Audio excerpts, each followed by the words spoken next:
Les Arcs 1800, c'est une superbe station. On peut te vendre du rêve sur internet, sur les réseaux sociaux, dans le simple but de faire des vues, etc. Mais dans cette vidéo, je vais remettre un petit peu les points sur les i, les barres sur les t, enfin bref, tout ce que tu penses. Enfin, on va remettre la vérité en face parce que moi, ça fait plus de 10 ans que je crois que je vais aux Arcs 1800 et j'ai vu la station évoluer, changer, en bien ou en mal. C'est ce qu'on va voir dans cette vidéo.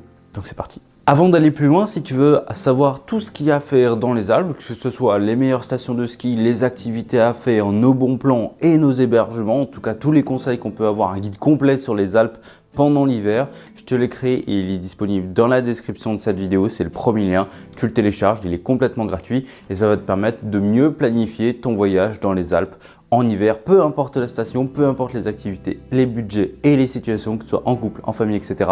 Tout est dans ce guide-là, il est complètement gratuit, il va vraiment t'aider à aller plus loin et à organiser de meilleures vacances. Donc télécharge-le directement dans la description et nous, on continue sur la vidéo. Mythe numéro 1, les Arcs 1800, c'est juste du ski.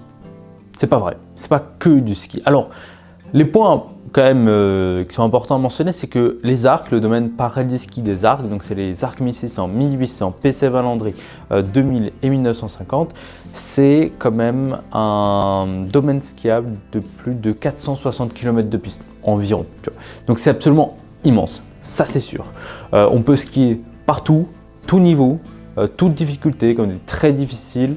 Il y en a aussi pour vraiment bien les débutants. Et en fait, il y a tellement de pistes que des fois, tu te retrouves tout seul sur une piste pendant des dizaines et des dizaines de minutes. Et ça, c'est super agréable. Par contre, ce qui est exagéré, c'est qu'il n'y a rien d'autre à faire. On dit, ouais, c'est que pour le ski. Non, il y a énormément d'activités à faire aux Arcs.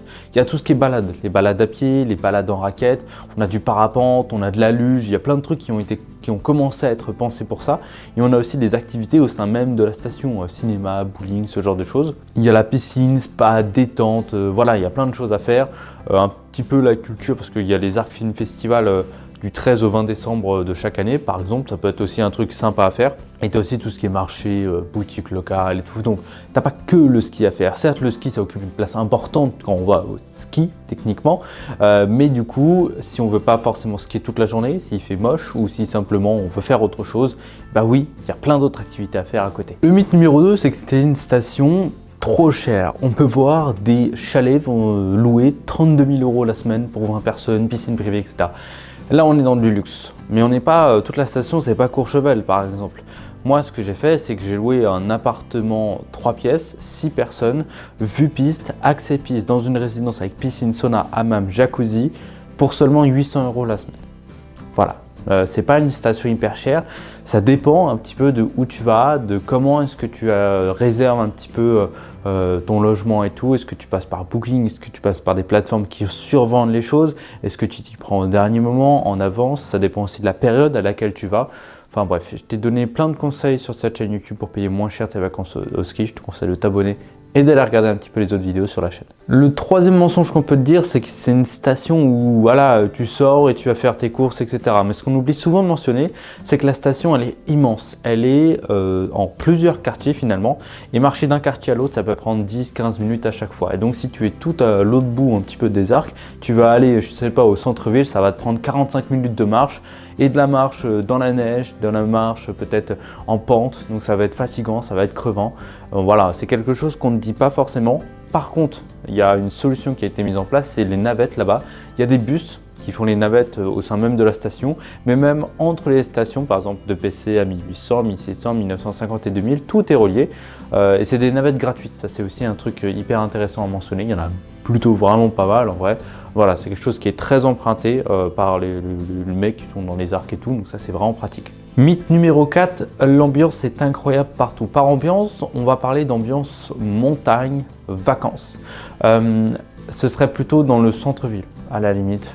Évidemment qu'il y aura la meilleure ambiance si tu vas dans les quartiers, au bout des quartiers, au bout d'un moment, il n'y a plus rien, il n'y a plus d'ambiance, c'est juste des quartiers un petit peu type résidentiel et tout. Certes, de temps en temps, il va y avoir des gens qui vont jouer dans la neige, voilà, de temps en temps, mais ça va pas être l'ambiance genre film de Noël que tu vas pouvoir retrouver. Par contre, point hyper important, il y a la Folie Douce maintenant, depuis 3 ans, qui a été installée. Donc en gros, la Folie Douce, c'est quoi? C'est des énormes basses qui font de la musique pendant que tu skis, voilà, et que tu l'entends.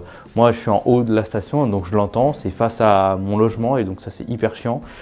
Tu peux avoir des ambiances de plus en plus festives maintenant dans les montagnes et je trouve ça de plus en plus dommage finalement parce que ça casse l'esprit montagne, ça casse l'esprit vacances, ski, calme, repos. Là, il y a de la musique toute la journée, tu skis à côté, tu entends la musique, tu n'as pas envie d'entendre ça, donc c'est chiant d'entendre ça à 1800. Il y a ça que en haut, mais voilà, dès que tu skis à 1800, tu entends la musique, dès que tu arrives et tu vois la station, tu entends la musique. Moi, je trouve ça insupportable et donc je préfère skier un petit peu dans les autres stations. C'est un point important à savoir. Si tu aimes bien la fête, si tu aimes bien la musique, pourquoi pas, tu vois. Mais je trouve ça complètement stupide de mettre une folie douce, un bar, une boîte de nuit en plein milieu des pistes. Les gens, ils descendent après avoir bu un coup et tout. La musique, ça dérange tout le monde. Moi, je trouve ça vraiment pourri. En fait, ça casse l'ambiance du ski, ça nique tout. Donc, c'est pour ça que je préfère aller skier sur les autres stations. Si tu veux savoir tout ce qu'il y a à faire dans les Alpes, que ce soit les meilleures stations de ski, les activités à faire, nos bons plans et nos hébergements, en tout cas tous les conseils qu'on peut avoir, un guide complet sur les Alpes pendant l'hiver, je te l'ai créé et il est disponible dans la description de cette vidéo. C'est le premier lien, tu le télécharges, il est complètement gratuit et ça va te permettre de mieux planifier ton voyage dans les Alpes en hiver, peu importe la station, peu importe les activités, les budgets et les situations, que ce soit en couple, en famille, etc. Tout est dans ce guide-là, il est complètement gratuit, il va vraiment t'aider à aller plus loin et à organiser de meilleures vacances.